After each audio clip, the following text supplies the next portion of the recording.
বার্তা এক নজর।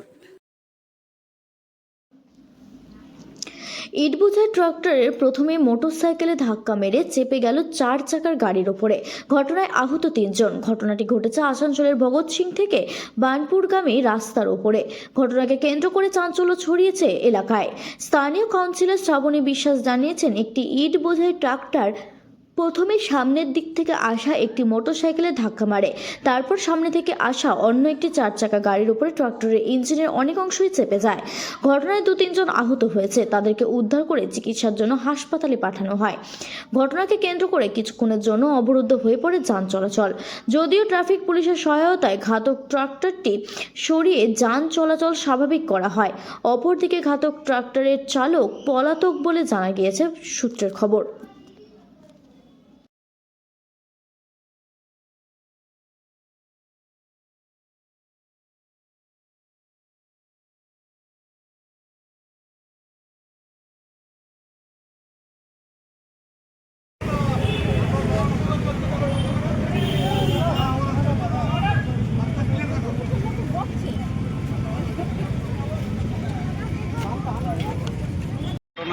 ওই ট্রাক্টর আর 4 চাকার মধ্যে একটা অ্যাক্সিডেন্ট হয়েছে, যেখানে 4 চাকার মধ্যে ফ্যামিলি মেম্বার ছিল। ফ্যামিলি মেম্বাররা এখন সেফ আছে, একজন সিরিয়াসলি ইনজিওর্ড আছে। তার ট্রিটমেন্টের আমরা ব্যবস্থা করছি। প্রশাসন এসেছিলেন, স্থানীয় কাউন্সিলর এসেছিলেন, আমরা তাদের সহযোগিতা নিয়ে ওনার ট্রিটমেন্টের এখন চেষ্টা করছি। আশা করি ট্রিটমেন্টটা বেস্ট হবে।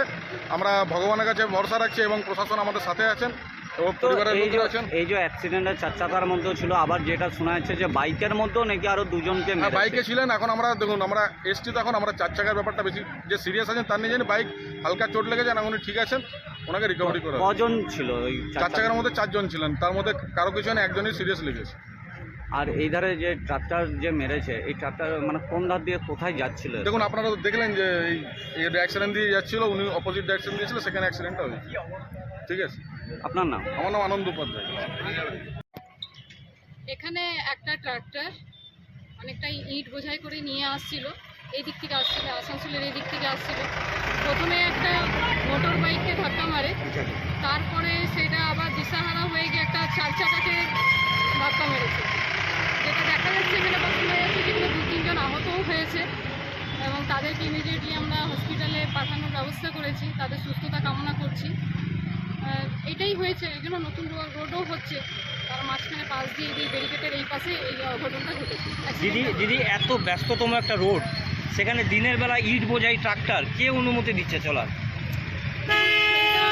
খোঁজ নিয়ে দেখতে হবে। এখন আপাতত যেটা আমাদের সামনে হয়েছে অ্যাক্সিডেন্টটা, এবং আমাদের যে যারা এখানে আহত হয়েছে, আমরা চাইছি তাদেরকে আগে প্রথমে ট্রিটমেন্ট করে সুস্থ করে উঠি, তারপরে যেটা হবে সেটা তখন আমরা দেখব। তা আপনি তো একজন কাউন্সিলর, এই বিনা কাগজপত্র বিনা অনুমতিতে এইভাবে ট্রাক্টর চলতে পারে রাস্তাতে? দেখুন, আমি তো আর সেটা দেখিনি ওনার বিনা অনুমতি আছে না কি আছে। এটা আমাকে এখন, আমি তো আপনাকে বারবার বলছি, আপনারা যেমন দেখে এসেছেন, আমার এটা ওয়ার্ড করছে বলে আমিও দেখে দৌড়িয়ে এসেছি।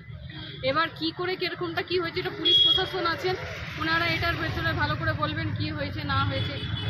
আমি এসেছি একজন মমতা ব্যানার্জি তৃণমূলের সৈনিক হয়ে, প্রথমে যিনি অসুস্থ হয়েছেন তাকে সুস্থতার জন্য আগে দেখি, তারপরে বাকিটা। দিদি আরেকটা জিনিস দেখা যাচ্ছে যে ম্যাক্সিমাম ট্রাক্টরের মধ্যে পিছনে কোনো ব্যাকলাইট থাকে না, কিন্তু কোনোরকমভাবে এরকম মানে দেখা যায় না, যেটার জন্য আরও অ্যাক্সিডেন্টের ফলটাও কিন্তু বেড়ে যায়।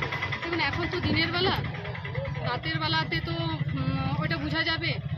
সেরকমভাবে আমরা অতটা দেখিনি যে ট্রাক্টরের পিছনে কি লাইট জ্বলছে না জ্বলছে। আপনি বললেন, মাথায় থাকলো এটা, এবারে আমরা এটা লক্ষ্য করব এবং প্রশাসনের কাছেও আমরা এটা নিয়ে কথা উঠাবো যে উনি যেন এই জিনিসগুলো একটু ট্রাফিককে দিয়ে ভালো করে দেখাশোনা করে নেন। আমার নাম শ্রাবণী বিশ্বাস, ওয়ার্ড 56-এর কাউন্সিলর।